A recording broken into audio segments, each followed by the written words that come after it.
बहुत टाइम से international hip hop में थोड़ी शांति थी, लेकिन अब फिर से दो नए कांड हो गए हैं। एक तो ऑफसेट को गोली मारी गई थी रिसेंटली एक कैसीनो में, जिसपे हमने ऑलरेडी एक वीडियो बनाया है। और नेक्स्ट है रैपर पुश आइस-टी को अरेस्ट कर लिया है FBI वालों ने और उनपे केस लगा है लूटपाट और किडनैपिंग का। वो भी किसको किडनैप किया? रैपर गुची मेन को, जिनके लेबल 1017 में पुश आइस-टी साइन थे। तू साला बहुत नीच आदमी रे। सांप को देखा और तेरे को देखा तो पहला सांप को छोड़ के तेरे को मारना। सो क्या है पूरा मांजरा, मैं आपको समझाता हूँ। एंड ये मैटर जैसा सुनने में आ रहा है उससे कई ज्यादा खराब है। तो फटाफट चैनल पे नए हो तो सब्सक्राइब कर दो एंड लाइक कमेंट करके अपना ओपिनियन बताना जरूर। और हाँ, इंस्टाग्राम पे भी जुड़ सकते हो वैसे। पुश आइस-टी कौन है बोले तो एक रैपर एंड सॉन्ग राइटर है जो मेम्फिस टेनेसी से बिलोंग करते हैं। एंड अभी न्यू स्कूल हिप हॉप में अच्छे खासे नाम है पुश आइस-टी। एंड उनका करियर काफी ग्रोइंग स्टेज पे है जेल से आने के बाद। और वो जेल क्यों गए थे ये तो मैं वीडियो में खैर आगे आपको बताऊंगा ही। And obviously Pooh Shiesty sign थे गुची मेन के लेबल 1017 रिकॉर्ड से। न केवल गुची मेन रिकॉर्ड लेबल के ओनर है बल्कि वो खुद एक जाने माने रैपर भी है। एंड ये बिलोंग करते हैं अटलांटा से। तो भाई लोग मैटर कुछ ऐसा है कि पुश आइस-टी को गुची मेन का रिकॉर्ड लेबल 1017 रिकॉर्ड्स छोड़ना था। कॉज जैसा मैंने बताया था पुश आइस-टी का करियर अच्छा खासा ग्रो हो रहा था एंड वो काफी पैसे बना रहे थे गुची मेन के लेबल 1017 रिकॉर्ड्स के लिए। और पुश आइस-टी को ये समझ में आ गया था कि भाई मेरा नाम तो चल पड़ा है तो मुझे लेबल की क्या जरूरत, कैसे भी करके लेबल के कॉन्ट्रैक्ट से निकलना पड़ेगा। बट क्या करे, ऑलरेडी डील साइंड है। अब इन सब के बीच गौर करने वाली बात ये भी है कि 18 अक्टूबर 2024 में जब पुश आइस-टी जेल में थे तब गुची मेन ने 1017 रिकॉर्ड लेबल से सभी आर्टिस्ट को निकाल दिया था। बोले तो आजाद कर दिया था कॉन्ट्रैक्ट से कि अपना टैलेंट तुम किसी और लेबल में लेके जा सकते हो। और मेरे लेबल में रहने से ना तुम्हारा कुछ फायदा है ना मेरा। Now looking at my P&L and me being a businessman, I think that I'm gonna have to release almost all my artists except for Push Ice and Fujiano. This is a decision I didn't want to make. I thought about it, you know what I'm saying? I could keep all of them under the contract. But I said, hey, fuck it. Let's just make the unselfish decision and, let them take their talents elsewhere. So, today, you know what I'm saying? But Gucci main ने सारे artist को release किया था सिवाय दो artist के, जो थे पुश आइस-टी और फुजियानो, क्योंकि ये दोनों का ही म्यूजिक लेबल के लिए पैसे बना रहे थे। बट पुश आइस-टी समझ गए कि यार एक तो मेरे को रिलीज नहीं कर रहे लेबल से, ऊपर से मेरी डील खराब है इनके साथ, अपना तो कुछ बेसिकली बच नहीं रहा है भैया इस लेबल में। बाकी सबको तो निकाल दिया है लेकिन मेरे को नहीं निकाल रहे। क्यों? क्योंकि भैया मेरा म्यूजिक अच्छा खासा पैसा बना के दे रहा है गुची मेन के लेबल को और मेरे को जितने पैसे मिलने चाहिए वो मिल नहीं रहे हैं। पर दादा लेबल ऐसे ही काम करती है। अब ये बात पुश आइस-टी को कैसे समझाए? और इस सोच के साथ इतना बड़ा गलत कदम ले लिया है पुश आइस-टी ने कि इसका परिणाम बहुत ही बुरा होगा, वो मैं आगे आपको बताऊंगा। सो तब पुश आइस-टी ने गुची मेन को बोला कि देखो भैया मुझे तुम्हारी कंपनी से निकलना है, यानी तुम्हारे लेबल से रिलीज होना है। गुची ने बोला कि क्यों भाई, क्यों निकलना है? ऐसे कैसे लेबल से निकल सकता है भाई, अपने बीच में डील साइंड है। क्योंकि गुची मेन भी अच्छे से जानते हैं कि पुश आइस-टी उनके लेबल के एक इंपॉर्टेंट आर्टिस्ट है जो अच्छे खासे पैसे बना रहे हैं इनके म्यूजिक कंपनी / लेबल 1017 रिकॉर्ड्स के लिए। तो पुश आइस-टी भी लाइक गुची भाई चलो मिल के बात करते हैं, ऐसे फोन पे बात करेंगे तो समझ नहीं आएगा। तो फिर इस तरह ये लोग डैलस के एक स्टूडियो में मिलने का प्लान करते हैं। It was purely A business meeting कि कहाँ क्या दिक्कत आ रही है बैठ के सॉर्ट करते हैं मैटर। अब गुची मेन तो बिजनेस मीटिंग के पर्पज से उस स्टूडियो में पहुंचे और इधर पुश आइस-टी और उनके होमी रैपर बिग 30 भी डैलस पहुंच गए। एंड ये लोग फिर उस स्टूडियो में मिले। पहले थोड़ी बातें हुई, देन फिर उसके बाद हुआ असली मैटर शुरू। पुश आइस-टी भी लाइक ले भैया गुची मुझे लेबल से निकलने दे। पुश आइस-टी का हो गया दिमाग खराब, लेकिन फिर भी पुश आइस-टी ने एक और बार बोला कि भाई गुची मेन मुझे अपने लेबल से निकाल दे।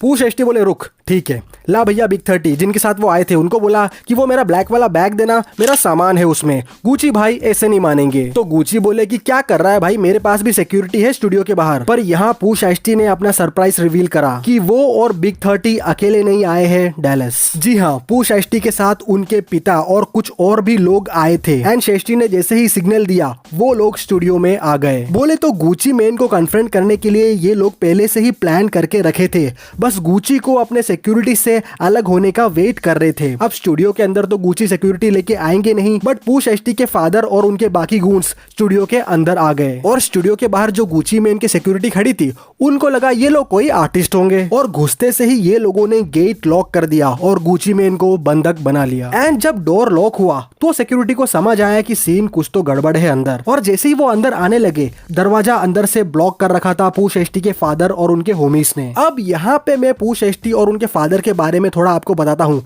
कि जो ये लोग इतने पावरफुल है कि डैलस में आके गुची में इनको बंधक बना दिया, तो कौन है ये लोग? जानते हो ये कौन है? ये क्या, शहर का बच्चा बच्चा जानता है कि मैं बाबा नायक एक गुंडा हूं, मगर मैं गुंडा सिर्फ अमीरों के लिए हूं। आज तक किसी गरीब आदमी का अकाउंट बंद नहीं किया मैं।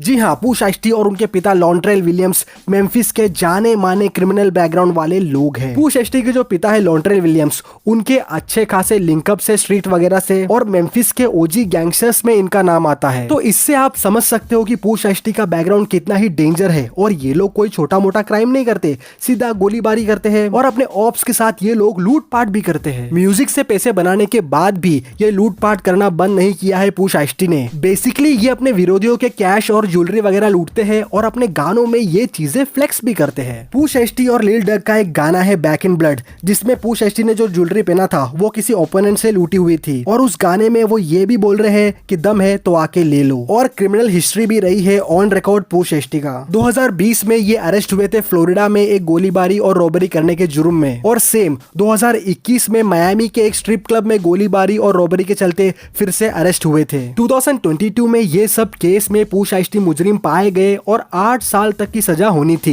बट समहाउ कोर्ट ने इनको 5 साल और 3 महीने की ही सजा सुनाई थी, जिसमें से 3 साल स्ट्रेट पूश एसटी ने जेल में काटा था और उसके बाद फिर ये बॉन्ड पे रिलीज हुए थे एंड हाउस अरेस्ट पे थे। टेक्निकली वो 6 अक्टूबर 2025 को जेल से बाहर आए थे और हाउस अरेस्ट पे थे। एंड ये हाउस अरेस्ट जेल जैसा ही होता है, बस तुम अपने घर पे ही रहोगे जेल के बदले, एंड कहीं भी ऐसे आ जा नहीं सकते आजादी से। एंड अगर इस रूल को वायलेट करते हुए तुम इधर उधर कहीं गए या फिर कोई क्रिमिनल एक्टिविटी में शामिल हुए तो यूएसए के रूल्स के मुताबिक तुम्हें दुगनी या तिगुनी सजा हो सकती है। अब सीन कुछ ऐसा हो गया है कि ये जो गुची मेन को बंधक बनाने के बाद जो नॉर्मल किडनैपिंग में सजा मिलती है उससे दुगनी सजा मिलेगी पूश एसटी को, क्योंकि वो ऑलरेडी बॉन्ड और हाउस अरेस्ट पे थे। बिजनेस मीटिंग का बोल के किसी को बुलाना और उसको बंधक बनाना किडनैप और फेलेनी के केस में आता है, और जो कांड पूश एसटी ने गुची मेन के साथ किया है इसके लिए उन्हें 30 साल से भी ज्यादा की सजा हो सकती है। यूएसए के कानून के मुताबिक किसी को कोई जगह पे बंधक बनाना और वहां से बाहर ना जाने देना किडनैपिंग चार्जेस के अंडर आता है। वैसे अपने इधर ओमनी गाड़ी ही दिखा दो तो किडनैपिंग कंसिडर करते हैं मूवीज वगैरह में, ठीक है। तो उस दिन आगे क्या हुआ वो सुनिए। जैसे ही गुची मेन को बंधक बनाया, पूश एसटी और उनके फादर ने एक कागज दिया गुची मेन को, बोला ले इसमें साइन कर फटाफट, और वो पेपर था रिलीजिंग कॉन्ट्रैक्ट, जिसमें ये लिखा हुआ था कि गुची मेन पूश एसटी को अपने लेबल से रिलीज कर रहे हैं। एंड इवन कहा यह भी जा रहा है कि गुची को गन पॉइंट पे रख के साइन करवाया था ये रिलीजिंग लेटर, और गुची को वो लेटर साइन करते हुए वीडियो भी बनाया गया था पूश एसटी के फादर द्वारा। गुची ने साइन तो कर लिया था वो पेपर, लेकिन गुची को पता था कि गन पॉइंट पे साइन किया हुआ कॉन्ट्रैक्ट कभी भी वैलिड नहीं होता है। खैर ये कॉन्ट्रैक्ट साइन करवाने के बाद पूश एसटी और उनके होमीज ने अपनी हरकत पटकी और लूटपाट वगैरह चालू कर दिया इन लोगों के साथ। पूश एसटी ने गुची मेन के ज्वेलरीज वगैरह ले लिए और स्टूडियो में एक दो बंदे और थे उनके कैश भी ले लिया। ये चोर, ये चोर, ये चोर, चोर, चोर, चोर, चोर, चोर, चोर, चोर।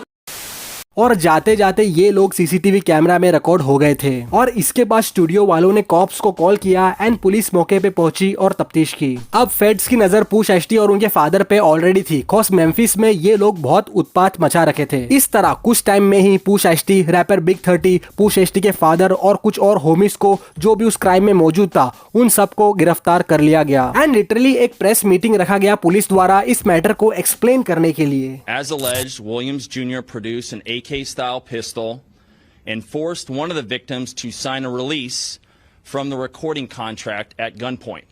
The remaining conspirators displayed firearms and robbed the other victims of Rolex watches, jewelry, cash, and other high अब जिस गुची मेन को लोग इंटरनेट पे सॉफ्टी बोल रहे हैं वो लोग शायद गुची मेन का इतिहास नहीं जानते। गुची मेन पास्ट में मर्डर केस के चलते जेल काट के आ चुके हैं। तो ये जो पूश एसटी और उनके फादर गैंगस्टर खेल रहे हैं तो इस फील्ड के वरिष्ठ अधिकारी रह चुके हैं गुची मेन। और जो पुलिस वालों को बुलाया था वो स्टूडियो वालों ने बुलाया था, ना कि गुची मेन ने। खैर गुची ने इस पूरे इंसिडेंट को एड्रेस करते हुए और पूश एसटी को डिस करते हुए 10 अप्रैल को एक गाना ड्रॉप किया, क्रैश डमी, जिसको लोग काफी पसंद कर रहे हैं। Always keep my head up. I thought it was a business meeting, but it was a setup. रही बात पूश एसटी की तो मशहूर क्रिमिनल लॉयर ब्रूस रिवर्स का कहना यह है कि पूश एसटी को हाउस अरेस्ट तोड़ने, रॉबरी और किडनैपिंग के जुर्म में शामिल होने के चलते कम से कम 30 साल की सजा हो सकती है। I wouldn't be surprised if Pooh Shiesty thing results in very stiff sentences for those involved, especially Shiesty. Shiesty's going to get f***ed here. He's going to get a long prison. It's federal. There were involved. They will get a Texas judge.